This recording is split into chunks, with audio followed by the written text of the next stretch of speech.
Shit.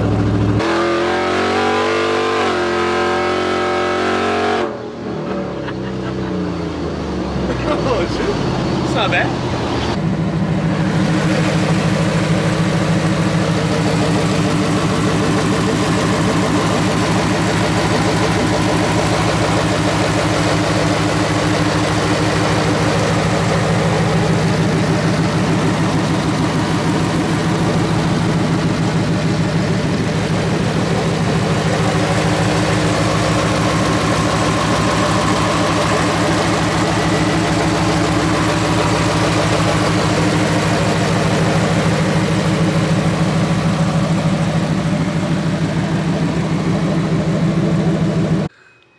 Well guys, it's been a while. This truck's actually been with the customer for a few weeks, and it came back. It's an old truck, you know, so it's got some of the stuff that we didn't replace is obviously showing its wear, because the customer, he actually bought this truck at a Mecum auction, and then it sat in the shop until we were ready to do the Coyote swap. So I'm gonna go over everything with you guys, but it came back for a heater core replacement, because like I said, it's an old truck, and so those things kind of started to show their wear once the customer took the truck home and enjoyed it, which I'm kind of glad, because I never made an actual video on it, and I really wanted to show you guys this thing because it is so cool, and this is the best way to do a Coyote swap. It looks amazing. So this truck is a 1977 F150 Ranger, and it's a super cab.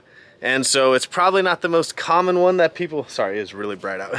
It's not the most common one that people would swap. You know, everyone's really into the regular cab, short bed stuff right now.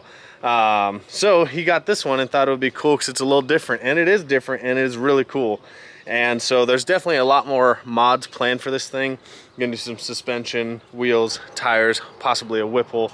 But right now, currently, what we did to it is we did a brand new from Ford OEM crate Gen 3 engine with a 10-speed, and we pretty much have replaced everything minus the, well, now we did the heater core. But we did new brake booster, all new brake lines, really cleaned up the engine bay. We did full fuel system with a Boyd welding fuel tank back there. And then we got a lot of parts from, if you guys are familiar with these Coyote swaps, Fat Fender Garage makes a lot of stuff, and so does Power by the Hour. But for this specific truck, we used a lot of Fat Fender Garage stuff, and it made our lives a lot easier. We didn't have to do much custom fab minus, I made a bracket for like the overflow reservoir. We had to make the exhaust past the headers, but we got the headers from Fat Fender Garage, and they're super nice. And then we used like a Power by the Hour alternator relocation bracket kit, which actually worked out really good, because this truck still does have power steering. So without further ado, let me really show you guys what we're working with here. So tried to keep it as factory looking as possible, so we kept like the factory air box for now. We gotta find the rubber cap that goes there, but we kept the factory air box for now. Kept all the factory PVC lines, because this first iteration we really wanted to showcase it as like a factory swap. So we did, this is actually a bracket we use on the new F150s. So we cut a little section out here. We actually put the OEM Gen 3 ECU in there, and then all his factory wiring. You can kind of see the harnesses back there. We tucked all that back in the fender well just to clean it up. We didn't want to go, because this is not like a show truck. I mean, it's a really nice truck. It'll be fun to take to car shows, but it's not like a one-off custom show truck where everything's shaved and smoothed out and painted really nice. So we wanted to give it that factory look. So we kept, like, you know, all the normal holes in the fender wells, and then just painted it like a semi-gloss black, so it has that factory look to it. And that's kind of what we were going for. So got a fuel pressure regulator back there, the Willwood brake master cylinder, and we got this from Fat Fender Garage, the Wizard cooling radiator. It actually works really well. And then I picked up, this is just a universal overflow tank, and then I welded a bracket to it so you can bolt it there. Got two massive fans Then this is the power by the hour alternator relocation kit. Worked out really well. You just got to swap the pulley on the alternator so it keeps charging. And take a look at those fat fender garage headers. Super, super nice. And so it's really loud right now because all I did, because we weren't sure what kind of exhaust we wanted to go with until we got it running and driving. So that's why it's really loud. I just have it dumped over the cross member right there. I'll show you guys here in a little bit. But I just have it dumped. That's why it's really loud right now. But when it came back, so we did the heater core replacement yesterday. So now that it's back, we got a muffler and stuff for us. We're going to make like a full exhaust out the back. So it's a little bit quieter because it's pretty loud right now. But this is a brand new Gen 3 crate engine with a 10-speed. It is so cool. Everything works like factory in the dash. So the only thing we haven't changed is the actual dash piece. We have it here now. We're changing it today, but we did get the fuel, the oil pressure, the coolant, the alternating, or the alternator charging. We got all that to work with the factory dash, but not the mile per hour. So we have the Dakota dash in there, which it looks just like this one, but it'll actually pick up mile per hour. And then everything will work like factory. And that's the best way to do it.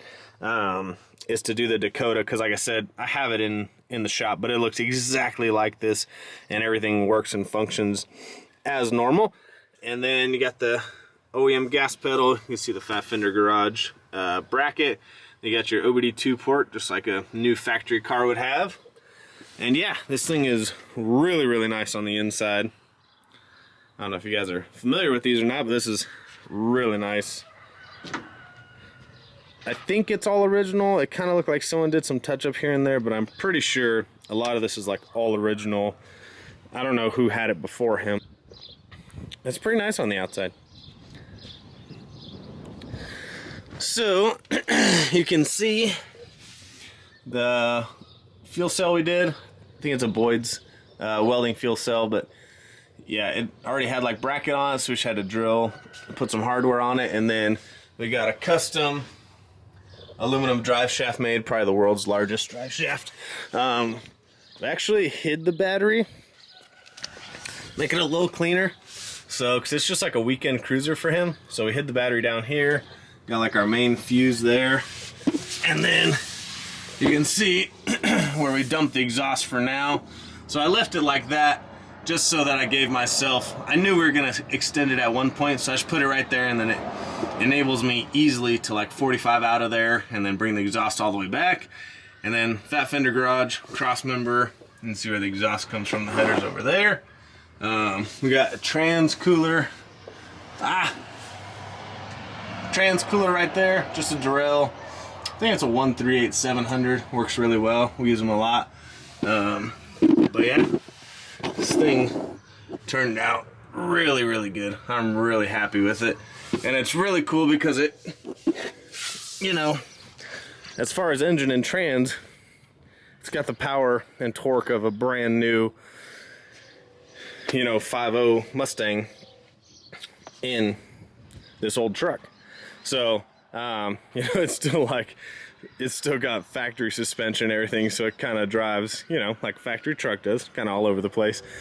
And that's, you know, that's next on the list. So he's gonna do suspension, wheels and tires on this thing, and then it's gonna come back to us for, I'm pretty sure we're gonna do a Whipple. Well, not 100% sure, but I'm pretty sure we're gonna do a Whipple on it. But I really want to showcase you guys this. It took a lot of hours to make it this nice. You could probably do it cheaper. But I believe like this is the right way to do it. If you know, you could definitely do this at home. Like I said, if you check out Fat Fender Garage, they make a lot of swap parts and saved us a lot of time from making custom fabrication stuff. And then we used a lot of power by the hour stuff as well for the swaps. But it saves you a ton of time. Probably what took us the most was, you know, we wanted to hide the wiring that was from the factory that they had, you know, the starter solenoid, all that stuff. We wanted to hide that in the fender. And then, you know, this is a factory harness, factory PCM from Ford, so you can only put it in so many places. And I think Fat Fender Garage has a bracket that holds everything right here, but we thought it'd be cleaner to do it this way. You can kind of do it however you want. But you know, we did the brake master cylinder, whole new fuel system, probably can't see, but you see some PTFE lines on the power steering down to, you can't really see it down there, but it's a GM steering pump that gets relocated. So that actually worked out really well. But man, this thing, you floor it and it feels like a Coyote Mustang with really old suspension and steering. But man, this thing is so cool, and the fact that everything works like normal. Like I said, you got to do the Dakota dash to pick up the mile per hour easily, but we did get everything else working minus that point. And the truck was already in really good condition, didn't have like a ton of rust or anything, so that helped a lot. And yeah, we just have a lot of hours, but like I said, to make it this clean, I think, you know, we did it the right way. And like I said, you could definitely do this at home. It's just, you just got to put the hours in. So I'm really excited for this thing. I think it came out killer. It's like I said, it's a 1977 F150 Ranger Super Cab. So it's definitely a little different than your normal, you know, regular cab swaps that everyone's doing. And, you know, a lot of people, you know, they'll put a GM motor or something in these things, but man, putting a Coyote in here is definitely the way to go. So hopefully you guys enjoyed that video. I know it's been a little bit, but we got this truck done maybe a month or two ago, and then he was kind of enjoying it for a while, and then the heater core went out, which is normal on these old vehicles, so we got that swapped out for him. And now we're gonna add a full exhaust, so it's a little bit quieter for driving around and stuff, because this thing it's loud. It sounds like a straight pipe Mustang, so with dumps.